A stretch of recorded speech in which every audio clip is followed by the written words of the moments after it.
Hey y'all, and welcome to another epic comparison video. Before we start, if you're new to the channel, do consider subscribing and stay tuned for more epic comparisons and detailed aviation analysis coming right up. Right, back to this video, and you may be wondering why we're comparing a quad jet to the more efficient twin jet. Well, a dose of background context will answer this.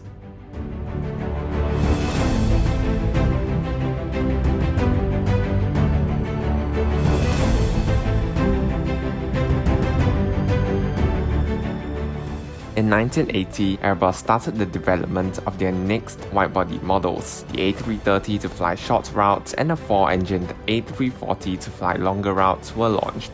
Airbus decided to design their long-range variant with 4 engines due to lack of engine thrust and ETOPS regulations prohibiting twin-engine airplanes from flying more than 90 minutes away from the nearest diversion airport.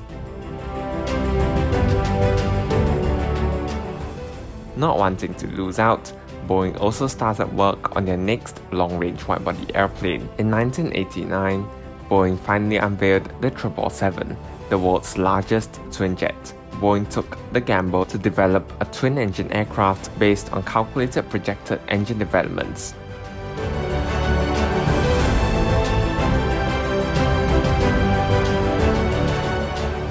Furthermore, after a detailed analysis by Boeing gathering huge data to prove that twin-engine airplanes are as safe as quad jets flying over oceans, Boeing was eventually granted ETOPS 180. With that out of the way, the more efficient twin-engine 777 quickly overtook A340 in sales. Furthermore, Boeing further developed the 777s with even higher performances when new more powerful engines were introduced. In 1997, the -300ER and -200LR were launched.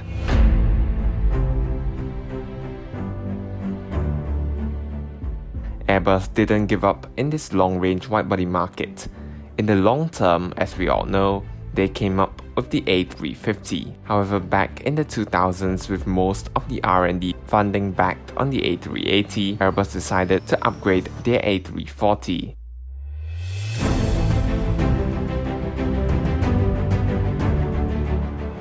The A340-500 and -600 were results of the upgrades.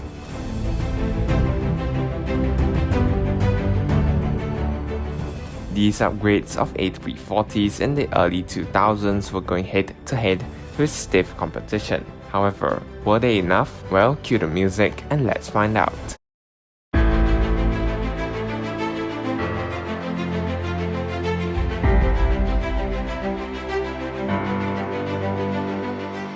Starting with performance, the smaller 777-200LR can already carry 317 passengers while flying an incredible long range of 8,555 nautical miles, while the larger -300ER can carry a high number of passengers at 396 while still flying 7,370 nautical miles.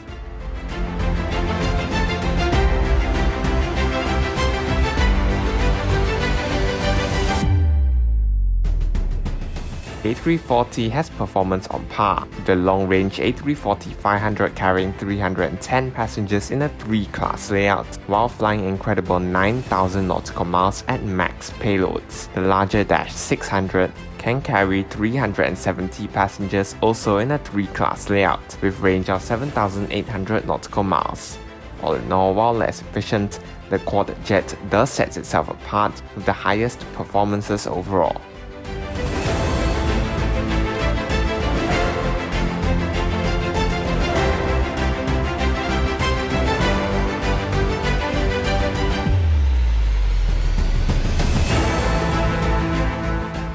To General Electric GE90-115B engines, the most powerful engine powering any commercial passenger aircraft to date.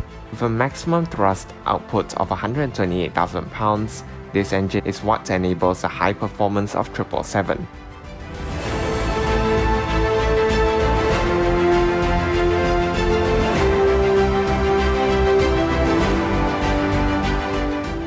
Unlike the 777, the A340 are powered by 4 engines, 4 Rolls-Royce Trent 500 engines to be exact.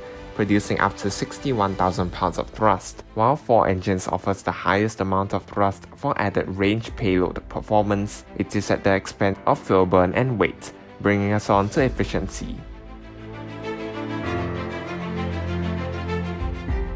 When it comes to efficiency, this is where the 777 runs rings around the old inefficient quad. Taking a look at the chart of efficiency, the larger Dash 300ER burns 7.5 tons of fuel per hour, compared to 9.7 tons for the A340. In terms of fuel burn per passenger for every 100 kilometers flown, the 777 has 22% cash operating cost benefits in its favor. Also, while Airbus promotes low maintenance costs, as the A340 has 4 engines compared to 2 for 777, it should in theory have higher engine maintenance costs.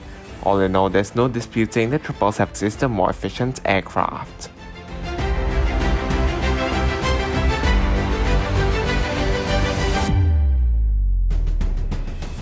In terms of cabins, both are equally good. The A340 has a much-loved 8-abreast 2x4x2 economy class configuration and 18-inch wide seats, while the airplane can also optionally take a maximum of 9 abreast. However, A340 does have some of the smallest windows of any aircraft, with ceilings that aren't particularly high. This gives the cabin a less spacious feel. Still, the overhead bins are large and the cabin is quieter. Speaking of which, the 777 has one of the widest fuselages, measuring 5.87 meters wide. Combined with curved overhead bins and larger windows, it offers the most spacious feeling cabin.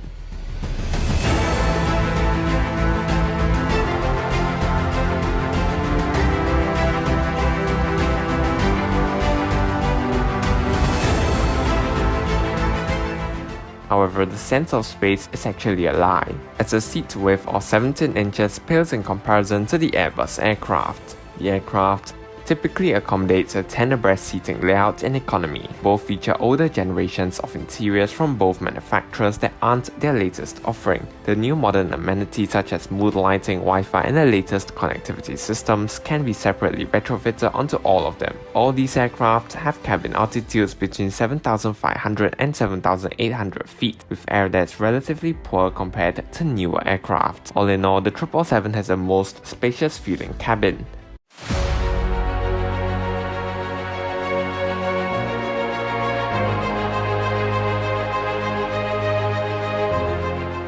What then are some of the advantages and disadvantages? The A340 offers the highest levels of performance, as it has 4 engines. It can fly virtually anywhere on Earth and operates into certain airports the 777 can't.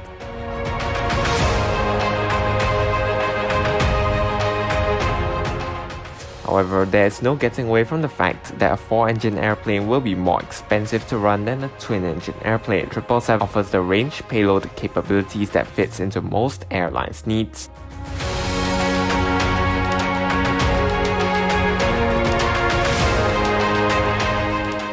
While also being more fuel efficient than A340 or any competing aircraft. Any downsides? Well, the airplane does have a relatively noisy cabin.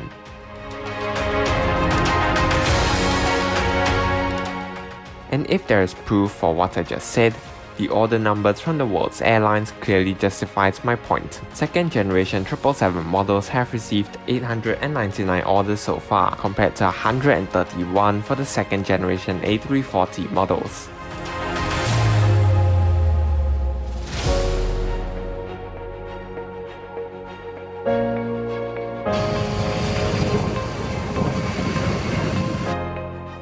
So then, which of these airplanes is better? Well, there's no doubt here.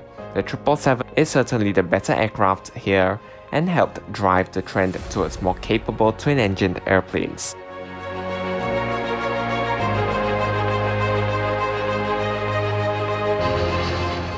All in all, the 777 is the best widebody of the bunch and the default long-range widebody twin in the 2000s. However, going into the future, With technology continuing to advance at such a high rate, can the leadership of 777 last into the future with newer next-generation jets starting to appear on the radar? The 777 will now have to face tough competition from competing A350 and even larger 787 variants. Click the top right-hand corner now to find out if the next generation 777X can indeed extend the 777 success into the future when going head-to-head with Airbus's answer to the 777, the new A350. Thanks for watching, and if you have not done so, do consider subscribing for more such epic comparisons and detailed analysis. In the meantime, till we meet next time, wishing you as well as everyone a truly clear sky ahead.